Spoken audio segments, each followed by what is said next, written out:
kiyya Adirqiya Ajijaarso jedhama godina Arsii Lixaa aanaa Qoreerraa dhufee wanti dhufeef marii biyyoolessaa kana akka Itoophiyaatitti araara Itoophiyaan wal dhabee maal qabdi rakkoo nageenya ka ta'aaru maal marii dhabuudhaan mariin kun nama 10 gatteenee wal qoqqoonnee maal mari'achuu qabna akka biyyaatiin maaltu rakkoo ta'e lafa irratti misooma irratti nageenya irratti maali ka rakkoo ta'e maal Itoophiyaa ka walii galchuu dhoorge jennee marii kana wal jala qabne irra walii gallee marii kana irratti deebii ufaf ofis ka hafellee nurra barateenne bilisa kanamni tokko sinaa janya akkana godhi kan jen waada sammuu keetii yaada qaleeqee dhibeesitti jaarraa 150 dhibee nu ta'e baafannee waliin mari'ataa jirra mariin kun marii bilisaati marii baay'ee namatti tolu akkanumatti ittaafufuu jedha galata Malaaka Ariyaam Luba Yohaannis Bayyanan jedhama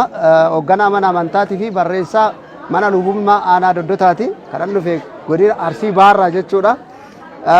Mariin biyyoolessaa kun komishiniin marii biyyoolessaa dhimmoota namoonni irratti walii galuu hin dandeenye akkaataa ta'anii ittiin mari'atanii itti walii galuu danda'an kan haala nu mijeessee jechuudha. Akkuma argitan kana abbootiin gadaa jiran, sheekonni jiran, haadholeen siiqqee jiran, abbootiin amantaa jiran, daldaltoonni illee jiran, qaama miidhamtoonni illee jiran as keessa jechuudha. Qaamni hin hirmaatin hin jiru itti kan mari'annu jechuudha. Dhimma biyyaa irratti kan mari'annu, dhimma biyyaa irratti hoggii mari'annu dhaloota dhufuufillee jaalalaaf tokkummaa akka dhaalchisuu dandeenyu, misooma akka dhaalchisuu dandeenyu, namni mari'ate immoo bu'aa akka qabu, marii keessatti akka waa argamu, mari'atan malee maraatanii biyya bulchuu akka hin dandeenyu, namni mari'ate waan guddaa akka argatu kan irraa argannu jechuudha. Kuni mariin biyyoolessaa kun baay'ee bu'aa faayidaa hin qaba jennee yaadna.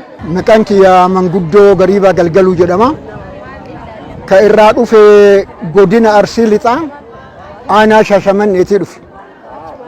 Wanni dhufeef ammoo marii biyyoolessaa kanatti gammadeen Oromoon mari'atu malee wanni tokko wanti isaa hin taane waan ta'eef bilchina qabu, marii bilchina qabu, marii waliigala qabu mari'ataa jirra. Afaan tokkoon mari'ataa jirra. Tuutaan adda qoodamne haga 8-11 addaan baanee mari'ataa jirra. Namni 11 yoo ta'e afaanuma tokkocha gad dubbatee afaanuma tokkochaan gammachuun wal hammatee jiruuf jireenya boruutiif maaltu nu ta'a mari'ataa jirra. Geetan jedhama ka dhufe godina Arsii aanaa Xichorraa hin dhufe ani bakka bu'ee ka dhufe dubartoota haalli kominikeeshiniin kun akkanatti walitti nu qabe akkanatti nu mariisisuun kun baay'ee gaariidha.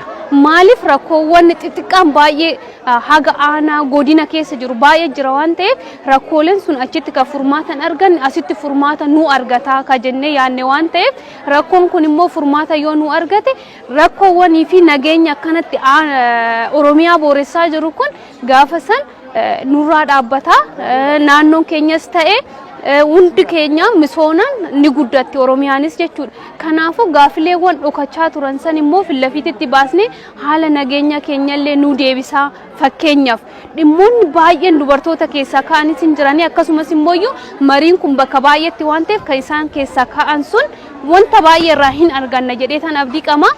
Gaafii kana immoo yoo gaafannu ka dirqama hin qabnee fi akkasumatti immoo ifa ka ta'e namni kamiyyuu kana jedhi osoo hin jedhamin wanta nu keessa jiru san rakkoo nu keessa jiru san ifa baasnee bakka itti immoo gaafii kana gaafannee gaafii namni tokko gaafatu sun Oromiyaadhaaf ta'a.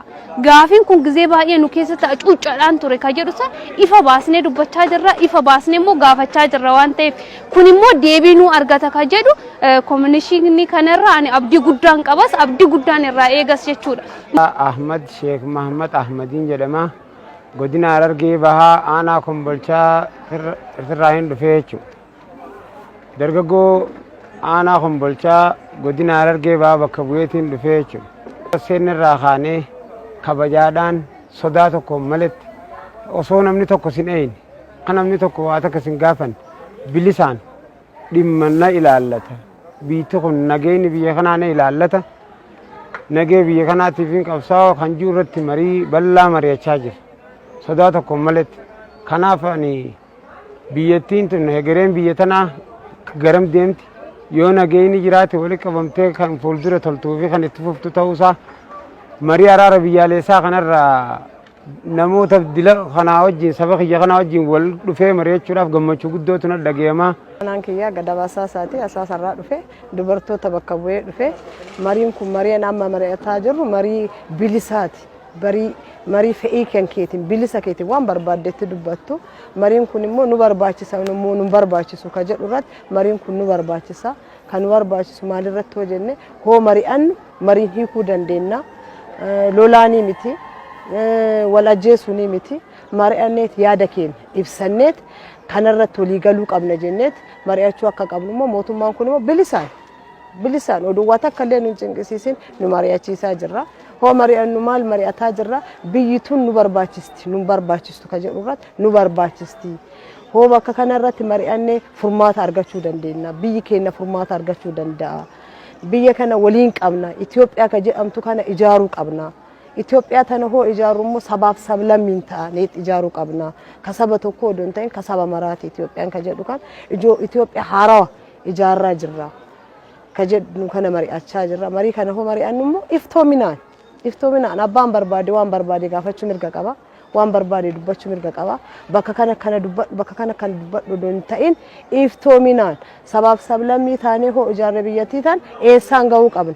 Eessa geetti biyyattiin namni tokko biyya ijaaruu hin danda'u. Akkoo sabaaf sablammiin taanee ijaarre immoo mariin nu barbaachisa. Hin mari'annaa koottaa lolaanii miti qawweenii miti yaadaan biyyattii tana haa ijaaru jedhe.